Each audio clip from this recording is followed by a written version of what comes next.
Το κεφάλαιο αυτοδιοικητικές εκλογές 2023, Γιάννης Μιλόπουλος κοντά μας, υποψήφιος περιφερειάρχης Κεντρικής Μακεδονίας, γνώριμη προσωπικότητα της πόλης.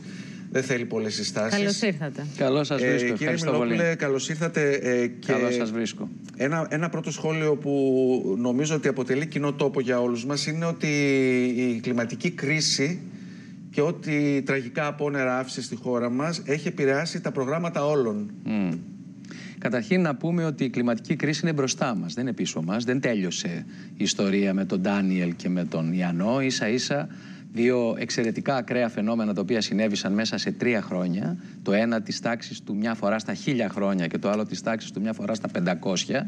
Όταν συμβαίνουν σε 3 χρόνια δεν είναι καμπανάκι, είναι καμπάνα ότι η κλιματική κρίση είναι μπροστά μας. Οι πλημμύρες δυστυχώς και οι πυρκαγιές οι καλοκαιρινές είναι μπροστά μας. Αυτό το οποίο εγώ διαπιστώνω με μεγάλη μου ανησυχία, δεν θα πω λύπη και θλίψη, δεν ταιριάζουν εδώ. Είναι η ανησυχία αυτό που ταιριάζει, γιατί η ανησυχία είναι κίνητρο για να κάνουμε πράγματα και γι' αυτό ίσως είμαι και εγώ σήμερα υποψήφιος περιφερειάρχης. Αυτό το οποίο διαπιστώνω λοιπόν είναι ότι ενώ η κλιματική κρίση είναι μπροστά, για την πλημμυρική προστασία έχει μείνει τραγικά πίσω. Και όχι μόνο στη Θεσσαλία που το διαπιστώσαμε, αλλά το ίδιο ακριβώς πράγμα ίσως και χειρότερο συμβαίνει. Γιατί λέω χειρότερο, γιατί στη Θεσσαλία κάτι ψευτοκάνανε μετά τον Ιαννό.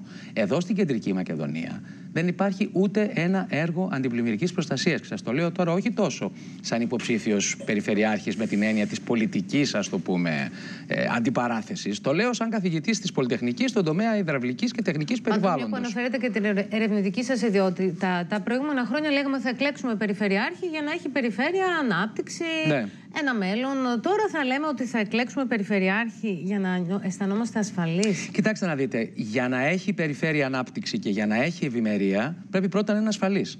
Διότι αν καταστραφούμε, αν πνιγούμε όπως πνίγει και η Θεσσαλία, πνίγεται και κάθε ελπίδα ανάπτυξης. Άρα λοιπόν πρώτη προϋπόθεση σήμερα είναι η προσαρμογή στις συνθήκες της κλιματικής κρίσης. Όχι εκ των υστέρων αποζημιώσεις, πράγμα το οποίο συμβαίνει σήμερα.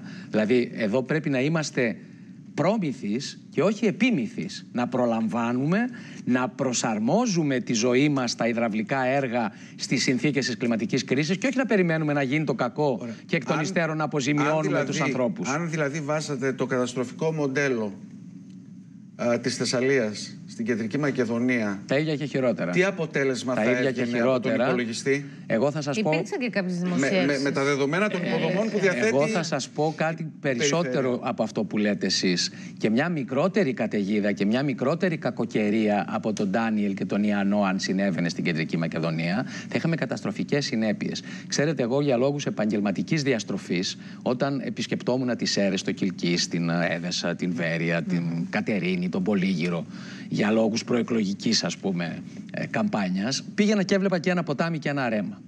Για λόγους, σας λέω, καθαρά επαγγελματικής διαστροφής. Δεν είδα πουθενά ούτε μισό έργο αντιπλημμυρικής προστασίας. Εδώ τα ποτάμια, τι έργα χρειάζονται? Ακούστε λίγο. Το πρώτο πράγμα που διαπιστώνει κανείς, το εύκολο που μπορείτε να διαπιστώσετε, είναι πάτε σε ένα ποτάμι και ένα ρέμα και δείτε, η κήτη του είναι ανοιχτή.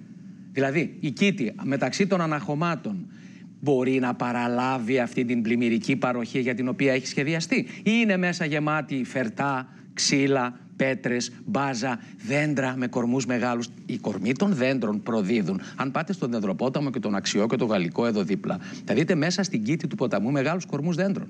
Που σημαίνει ότι εδώ δεν έχουν να καθαριστούν τα ποτάμια 1 και 2 χρόνια. Έχουν να καθαριστούν δεκαετία και βάλε. Άρα η πρώτη ευθύνη, της πολιτείας και της περιφέρειας είναι ότι δεν καθάρισε τα ποτάμια και τα ρέματα. Γιατί όμως είναι το σημαντικό? Αυτό θα το ρωτήσετε αύριο στον κύριο Τζικώστα μάλλον. Γιατί δεν τα καθάρισε. Δεν είναι δική μου. Εγώ 1η Πρώτου του 2024 θα καθαρίσω τα ποτάμια. Η εκτίμησή σας ποια είναι? Η εκτίμησή μου είναι ότι δεν κατάλαβε. Και γιατί είμαστε αθωράκιστοι ενώ υπάρχει πακτολός χρηματοδοτήσεων που θα μπορούσαν να αξιοποιηθούν? Η αλήθεια είναι ότι υπάρχουν χρήματα. Η αλήθεια είναι ότι η Περιφέρεια Κεντρικής Μακεδονίας έχει απορροφήσει και έχει διαθέσει χρήματα, αλλά όχι στους σωστούς σκοπούς. Θα έρθουν και άλλα χρήματα όμως με την αναδιάρθρωση. Βεβαίως. Και αν με ρωτάτε το γιατί, έχω την εντύπωση ότι ούτε ο κύριος Μητσοτάκης, ούτε ο κύριος Τζιτζικώστας, ούτε ο κύριος Αγοραστός δεν κατάλαβαν ποτέ τι σημαίνει κλιματική κρίση. Το κατάλαβαν πάρα πολύ αργά. Κοιτάξτε να σας πω κάτι. Δεν είναι μόνο ο καθαρισμός των ποταμών και των ρεμάτων που είναι το εύκολο, το πρώτο και το εύκολο. Είναι και τα υπόλοιπα έργα. Τα πιο σημαντικά είναι τα έργα ορεινής υδροοικονομίας. Ψηλά δηλαδή από εκεί που συγκεντρώνεται η μεγάλη πλημμύρα, από εκεί που ξεκινάει το ποτάμι, αν δεν σταματήσεις εκεί το νερό ή αν δεν κάνεις τέτοια έργα ώστε να καθυστερήσεις την πλημμυρική απορροή, μην φτάσει όλο το κύμα ξαφνικά στην κατοικημένη περιοχή, να φτάσει τμηματικά, άρα να έχει μειωθεί σε ένταση. Αν δεν κάνεις αυτά τα έργα, ό,τι και να κάνεις κάτω δεν σώζεσαι. Άρα σε δύο επίπεδα. Σε τρία, θα σας πω και ένα τρίτο. Ναι. Τέτοια έργα ορεινής υδροοικονομίας δεν είδα πουθενά. Όπως δεν είδα πουθενά και έργα διευθέτησης ποταμών και χυμάρων. Και υπάρχουν και τα ενδιάμεσα έργα, στην ενδιάμεση κήτη των ποταμών, που είναι τα έργα, όπως λέμε, της εκτόνωσης, λεκάνες εκτόνωσης. Χρειάζονται φράγματα, τα οποία όταν κατεβαίνει ένα πλημμυρικό κύμα, να έχεις τη δυνατότητα να τα εκτονώσεις, να εκτρέψεις το κύμα κάπου αλλού, ώστε να μην πάει. Όχι, ούτε τέτοιες λεκάνες έχουμε. Θα σας πω και ένα τέταρτο επίπεδο που είναι πάρα πολύ εύκολο και πάρα πολύ φτηνό να γίνει και απορώ πως δεν έγινε. Είναι αυτά που λέμε στο χωριό μου τα early warning systems. Τα συστήματα δηλαδή έγκαιρης προειδοποίησης. Τι κάνουν αυτά?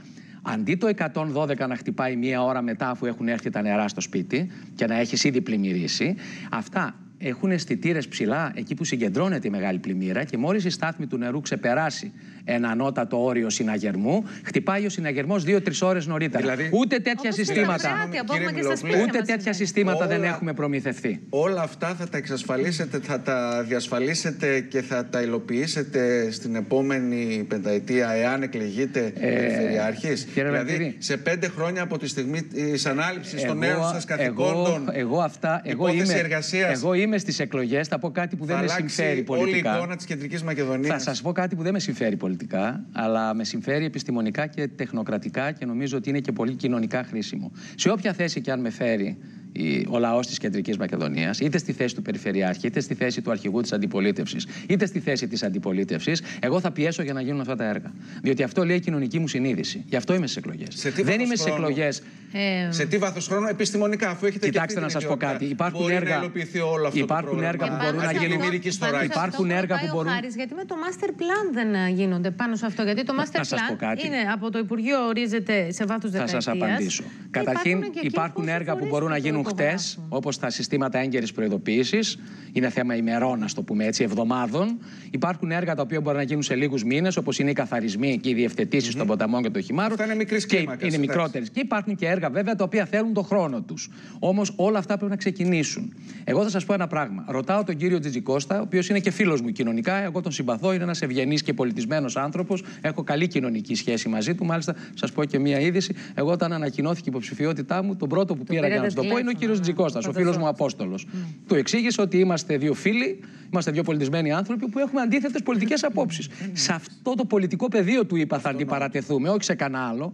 Λοιπόν, ρωτάω τον κύριο Τζιτζικώστα εδώ και 3 εβδομάδες και απάντηση δεν παίρνω και θα σας παρακαλούσα, αν έρθει αύριο ή όποτε έρθει σε εσάς, να τον ρωτήσετε κι εσείς. Τα σχέδια διαχείρισης κινδύνου πλημμύρας, τα οποία έγιναν το 2018 και τα οποία έχουν χάρτες με ευάλωτες στην πλημμύρα περιοχές και τα οποία κάνουν και υποδείξεις τι έργα αντιπλημμυρικής προστασίας πρέπει να γίνουν σε αυτούς τους χάρτες. Γιατί τα έβαλε στο σιρτάρι? Αυτά δεν έχουν να κάνουν με το master plan, είναι άλλα σχέδια. Γιατί το master plan στηρίζεται στα σχέδια διαχείρισης πλημμύρας, κινδύνου πλημμύρας. Αυτά λοιπόν τα σχέδια διαχείρισης κινδύνου πλημμύρας, γιατί δεν τα επικαιροποίησε? Πρώτον, και δεύτερον, γιατί δεν τα υλοποίησε. Μάλιστα. Δεύτερη ερώτηση.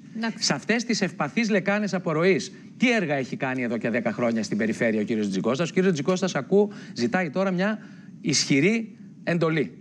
Ο κύριος Τζιτζικώστας εδώ και 10 χρόνια έχει πολύ ισχυρή εντολή. Τελευταία φορά πήρε 60%. Πιο ισχυρή εντολή πεθαίνεις. Τι την έκανε αυτή την ισχυρή εντολή, γιατί δεν έκανε αντιπλημμυρικά έργα? Και τρίτη ερώτηση. Ναι. Πόσα χρήματα απορρόφησε από εθνικούς και ευρωπαϊκούς πόρους για αντιπλημμυρική προστασία? Γιατί εγώ ξέρω ότι δεν απορρόφησε καθόλου. Λοιπόν, 6,5 λεπτά μείνανε ακόμη στο χρόνο μας. Το 15 λεπτό. Άρα η πρώτη προτεραιότητα της δικής μου υποψηφιότητας είναι η θωράκιση της Κεντρικής Μακεδονίας απέναντι στους κινδύνους της κλιματικής κρίσης. Μετά τη θωράκιση όμως έχουμε και την πρέπει να ζήσουμε. Έχουμε και την ποιότητα ζωής. Και πρέπει να ζήσουμε πολιτισμένα και αξιοπρεπώς.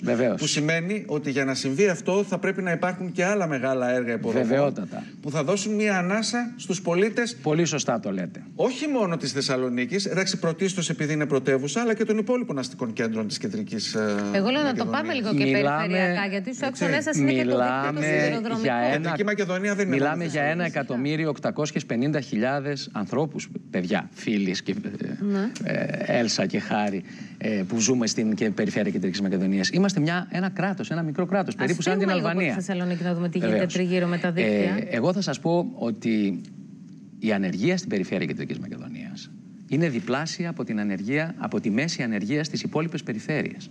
10,8 είναι η μέση ανεργία στη χώρα, στις υπόλοιπες περιφέρειες. 20% είναι η ανεργία στην περιφέρεια Κεντρικής Μακεδονίας. Γιατί? Τι συμβαίνει ειδικά στην περιφέρεια Κεντρικής Μακεδονίας και είναι τόσο φτωχή? Έχει διπλάσια ανεργία από ό,τι στις υπόλοιπες.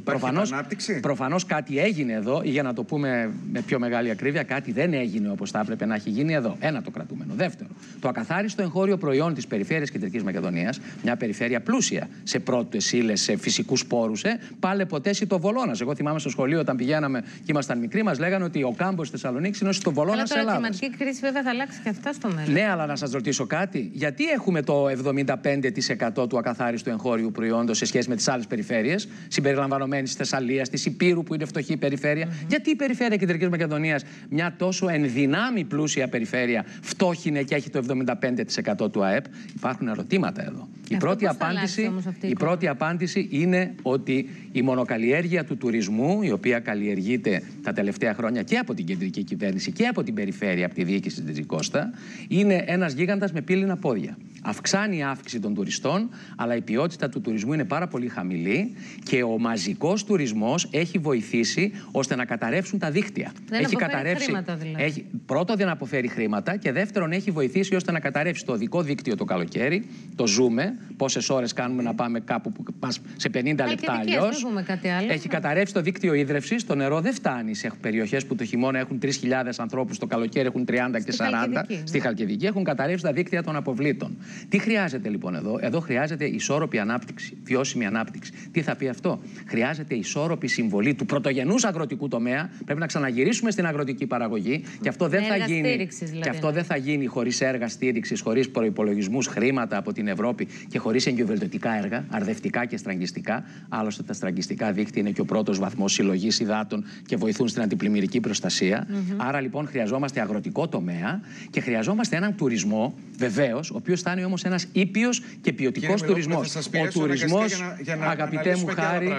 Ο τουρισμός, αγαπητέ μου Χάρη, χρειάζεται δρόμους, χρειάζεται σιδηρόδρομο που δεν έχουμε και έχει καταρρεύσει. Είναι ένα πάγιο αίτημα ο προαστιακός να επεκταθεί, δηλαδή και στην Κατερίνη. Τι να επεκταθεί? Δεν έχουμε προαστιακό. Εδώ δεν τίθεται θέμα να επεκταθεί. Τίθεται θέμα να δημιουργηθεί εκ του μηδενός προαστιακός. Δεν έχουμε όμως ούτε μετρό ακόμη, δεν έχουμε flyover. Δεν έχουμε μετρό. Δεν έχουμε γενικά να τα πάρουμε ένα-ένα. Οδικές αρτηρίες που θα βοηθήσουν. Καταλαβαίνετε τώρα γιατί η περιφέρεια Κεντρικής Μακεδονίας πλήττεται από φτώχεια και ανεργία? Ωραία. Δεν έχουμε δημόσιες μεταφορές, δεν έχουμε μέσα σταθερής τροχιάς, δεν έχουμε σιδηρόδρομο, δεν έχουμε δίκτυα άρδευσης, δεν έχουμε αγκιβιολτωτικά έργα, δεν έχουμε αντιπλημμυρικά δίκτυα. Πώς περιμένουμε αυτή η περιφέρεια να έχει ανάπτυξη και να έχει απασχόληση? Σε αυτά τα έργα που είναι υπό εξέλιξη ή υπό δρομολόγηση, συμφωνείτε? Ακούστε να σας πω κάτι. Το μετρό έπρεπε να έχει τελειώσει το 2011. Θέλω να είμαι πάρα πολύ ακριβοδίκαιος.